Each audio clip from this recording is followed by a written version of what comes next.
The views and opinions expressed on this show are those of the host and do not necessarily represent those of the entertainment staff, except those opinions that are chauvinistic, racist, anti-Semitic, or those of a sexually violent nature. This podcast is for entertainment purposes only and should only be taken literally by those mentally disabled or otherwise impaired. Thank you and enjoy the show.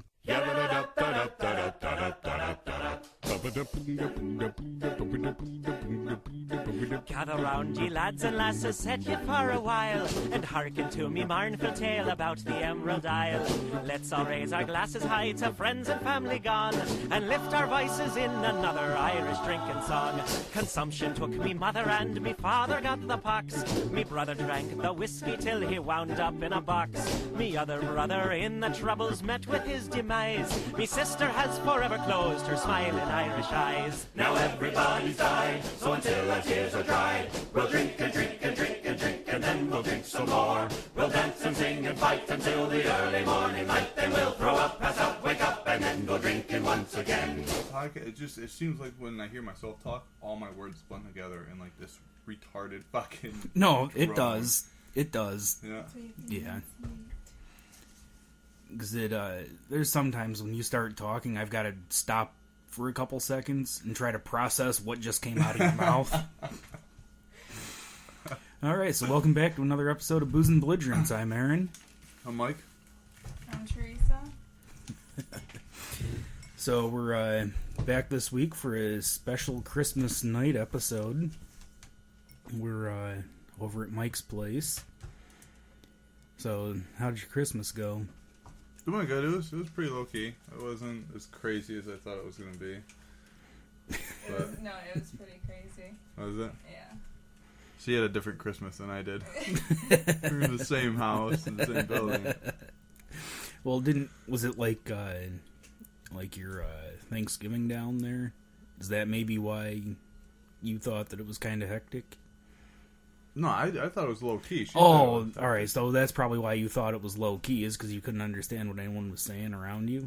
No, he spent the majority of time sleeping, and I was downstairs getting everything around and dealing with a bunch of kids, and so I think he experienced it differently than I did. So if it was anything like the podcast, you probably pissed him off and he went and took a nap? Yeah. Yeah.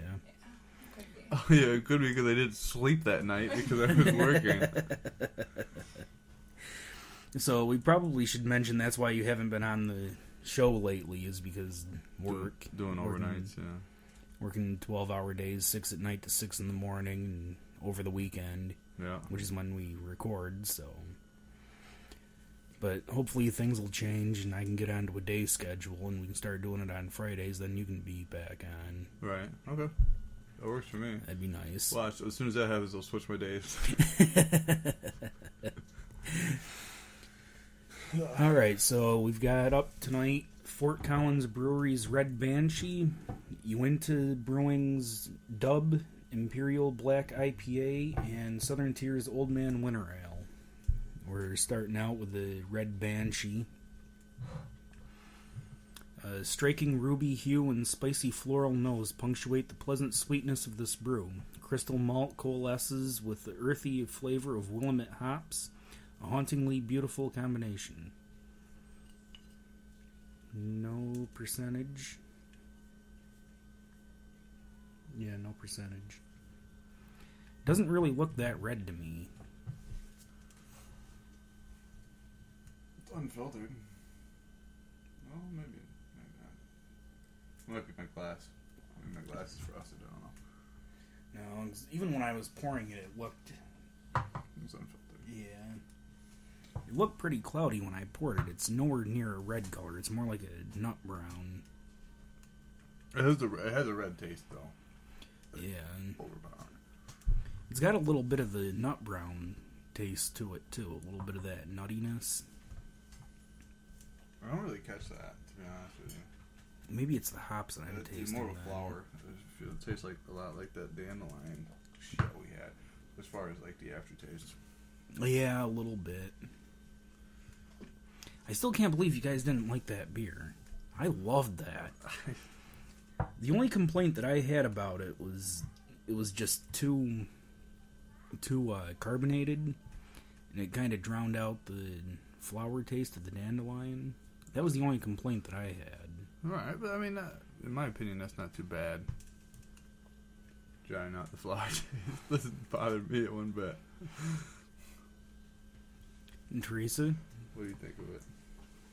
Considering this is my first time, I mean, you guys obviously do this regularly, so I honestly haven't tasted enough to know what it is I'm tasting. It's okay, baby. We'll be gentle. We'll probably share. Can't trust the front wiper. I love that. I absolutely love that.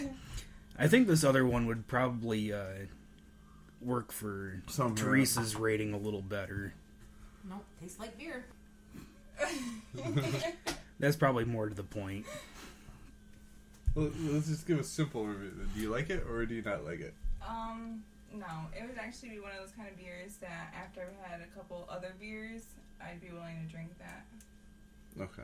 That's how I feel about that. We do a rating scale, and it's pretty simple. If you rate it a 1, you would finish the one you have in front of you. If you rate it a 2, you would have more than just the one in front of you. And if you rate it a 3, you would actually go to the store and try to find this beer and buy it for your home consumption. Definitely a 1. A 1? Yeah. Okay. We've also done a 0 twice, I think. Yeah, if you where if we you, just dumped it out, couldn't even finish it. No. I would finish it, like, if I were somewhere and that's all I had to drink, then it would be, like, under certain circumstances, I would actually get up and get another one, but not willingly. You don't have to put a duress So situation. Somebody was I'd gonna have kill to have me. a gun to my head. They'd have to be threatening to rape me violently, with or without dumping my dead body in a ditch. I'm sorry, that's the best way I can explain things, is by, like, giving, like, situations. The world was gonna end. And I had 2 options. I was just a beer. I think I can go with 2 on it. I think it's halfway decent for a red. It's drinkable. Can't really say too much more about it. Yeah, reds are summed up pretty easily just because of that coppery taste turns a lot of people off. It's pretty redundant. You know, there's not a lot of variety in them, I don't feel. I think one of the best names for a red that I've ever seen was Market Street Brewing. Their red ale is wrought iron red. Which makes sense because it does have that coppery metallic taste like you were talking about. And I don't know what it is with that gives it that kind of flavor. Is it the yeast they use? Is it like this is the hops? Like what the hell? I think it's probably more to do with the malt. Right. That'd be something we should look up. Yeah. See what makes a red a red. I'm pretty sure it's probably the color, probably the type of malt that you have to. Probably the color. Thanks. But it probably has to do with the type of grain, the way it's roasted, probably even the type of grain that it is. Probably it might even be like a barley that it has to be. Overall, I'm pretty sure it has a lot to do with the ingredients they use in them. And then the way they cook them, I believe turns it to a red.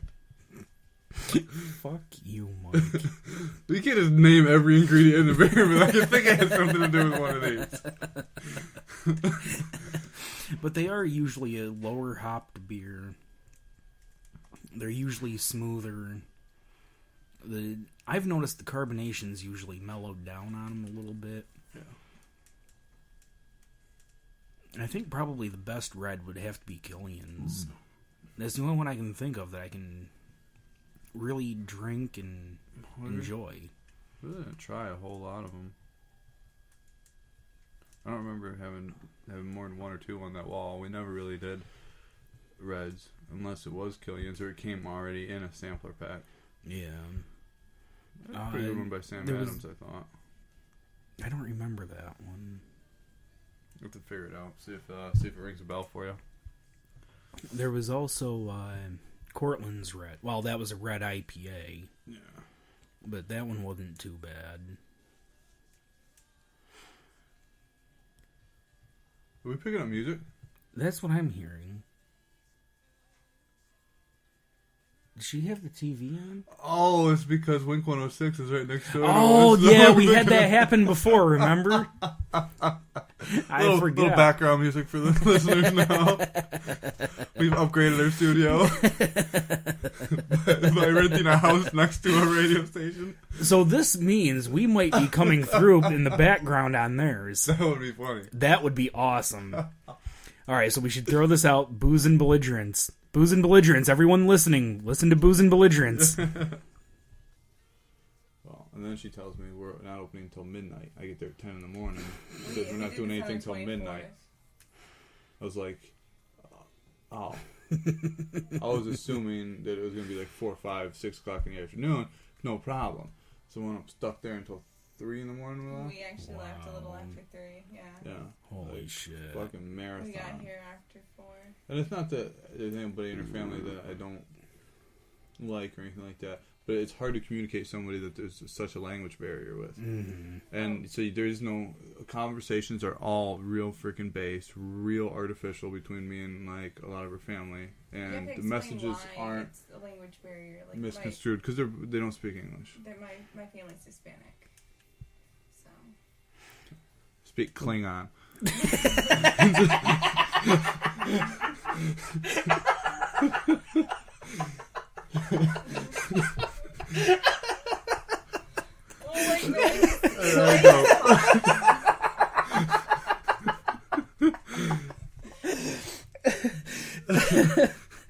All I see is a bunch of overweight Trekkies.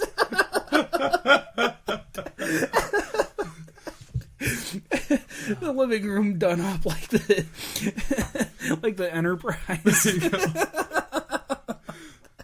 I'm Kirk walking in, just completely dumbfounded, like, oh no. Alright, so we're on to Southern Tier's Old Man Winter. Yeah, no write-ups. 3 varieties of hops, 2 types of malts. No percentage. Yeah, nothing. I actually drank a few of these yesterday.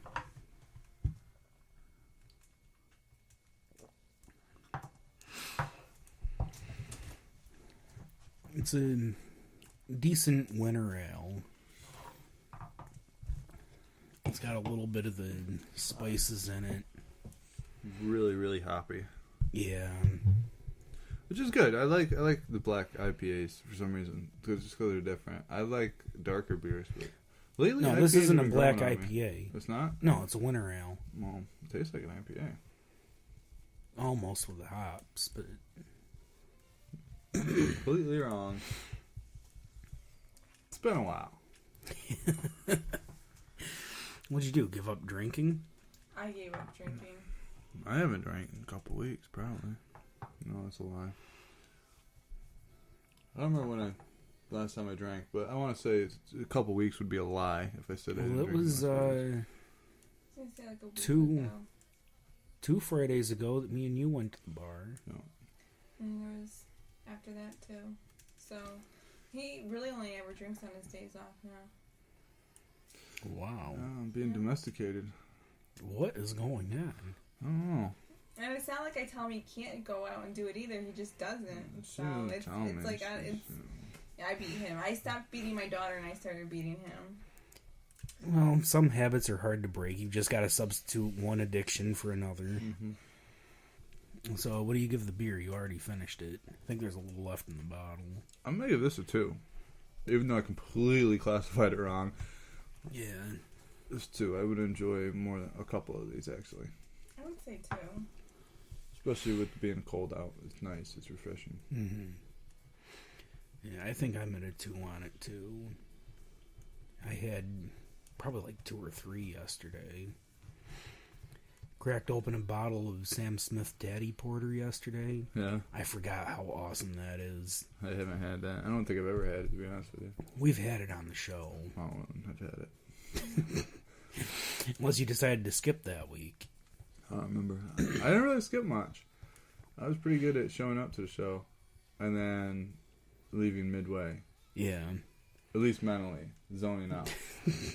This is the longest you've actually stayed on the show talking without playing on your phone.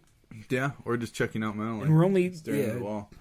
We're only 48 minutes in. That's not bad. That sounds. All right, so we're on to Unita's Dub Imperial Black IPA. I like Uintas because I feel like that's a lead up to it. Like I would name my beer all kinds of shit if I had a fucking name Uintas. Well, this one's pretty insane. It's brewed with hemp seed. Hemp seed. Yep. I had one bottle of it, I think. Maybe I had two. It's pretty interesting. Like when you say this, it seems like you're asking a question. Sorry, that was kind of a dick move to pour it like that. It seems like you're asking a question. You into Debhi? It sounds like you're asking like if they're because I'm not sure how it's kind of music. Because I'm not sure how it's pronounced. I like you into. I'm talking about the name of the beer. Is it Dub or Doob? Dubai. Oh. That's why it kind of sounded like a question. How would you pronounce that? Dubai. All right, so this beer has 3 names. Mm-hmm. I don't think it has... Oh, 9.2%. Mm-hmm. And it's ale brewed with hemp seed. Real quick, do you know the only write-up they've got? what the normal alcohol content for a beer is? Isn't it like 12%? No. No. For like Yingling, for like Bud Light, for Coors, for all them, it's normally around 3%, between 3 and 3.5. Yeah. So when you see a beer that has 9, it's just like drinking 3 Bud Lights if you drank that. So it'll get you fucked up quick. Yeah. Well, what was that? The creme brulee. That's like 10.5 or 11%, isn't it? We've run into a couple that have been like outrageous. Yeah. It's usually the sweeter beers because it's got all the sugar in it, so it's got more for the yeast to go after. No, normally the heavier stuff, stouts and whatnot. But it's definitely a black IPA.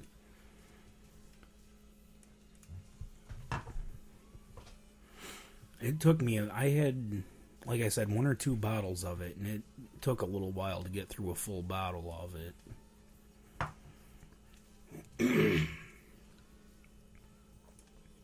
I like that.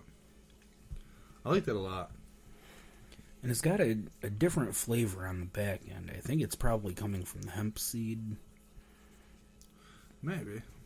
But I have a hard time with, like, some stouts, for some reason, have a coffee flavor to me.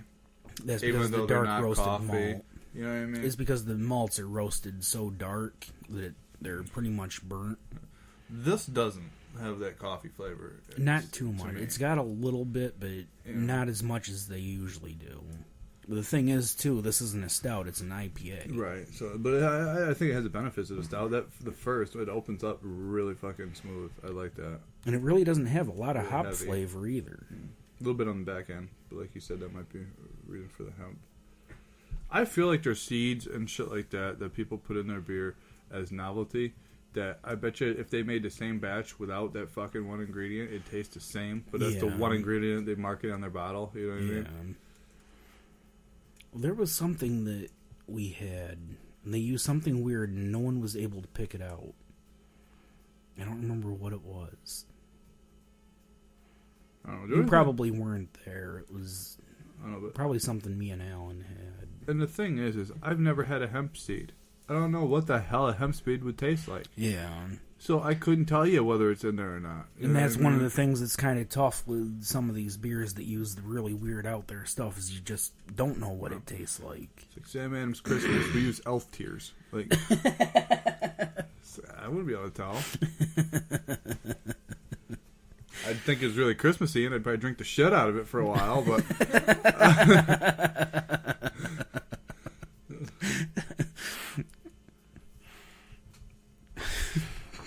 you know, have you ever had a beer that you're just like, I'm not gonna fucking taste that, and that, like, you know, just looked at the bottom and like this, but Yeah. I'm getting it for one reason only. That's just to know what the fuck is going on with this shit. Yeah. But the thing is, too, sometimes you can just kind of use a process of elimination So, like, if they list out all their ingredients, like, okay, I know what this, and this tastes like.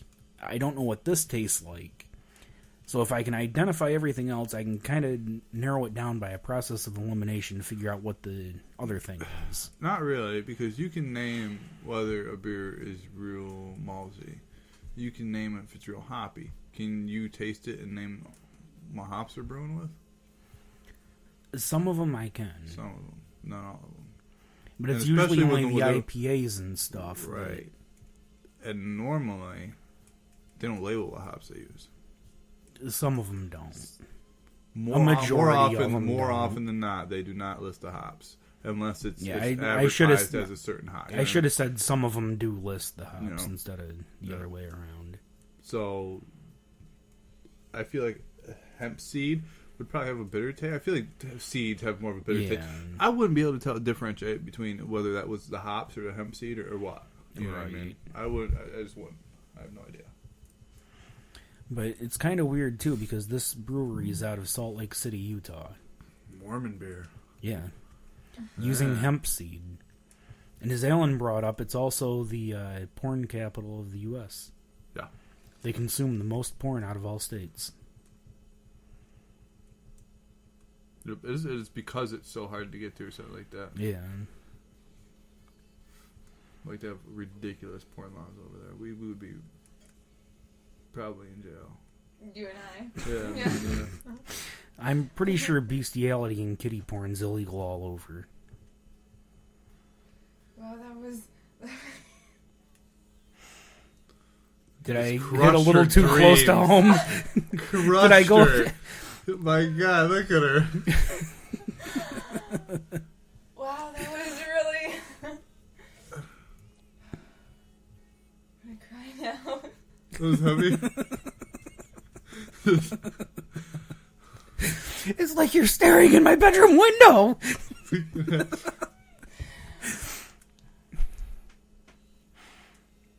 You can ask Mike. I'm being tamed down this episode.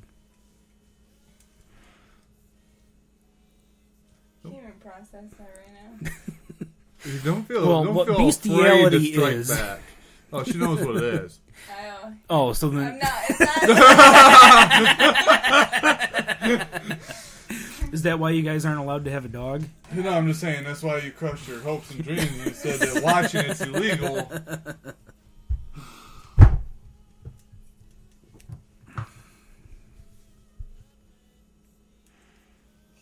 This Christmas music is really setting the mood. I like it. It's really pretty serious. Especially for the dog fucking kitty fucking talk. Jesus.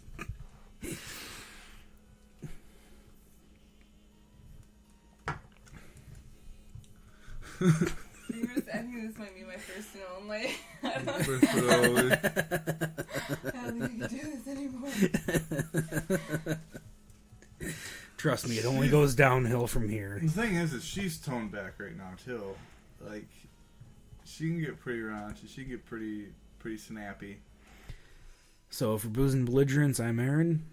I'm Mike. He does that all the time. He's an asshole. He points at me. And then waits till I'm about to open my mouth and just steals it. Yep. I'm Teresa. I'm Mike. That is true though. I wait for her to open her mouth and then just steal it. You just did it to me. Reverse Blumpkin style.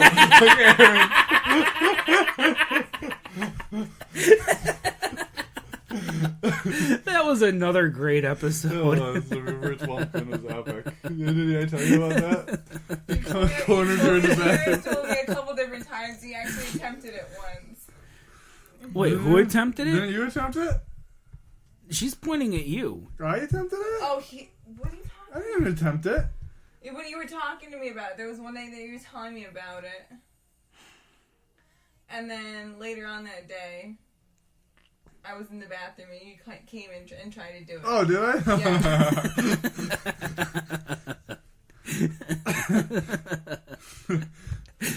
On that note. What was even better was Alan took the reverse Blumpkin as being the guy eats the girl out while she's shitting. That would be really awkward. That's too close. You would definitely be getting shit. Yeah, if anything, I would assume that. Well, it would again, be it the- depends it'd be on the- what floats your boat. It would be the guy shitting and the girl coming in and forcing him to drop. Straddling his face. All right, so here's to it and do it again. If you can't get to it, do it. You won't be able to do it again.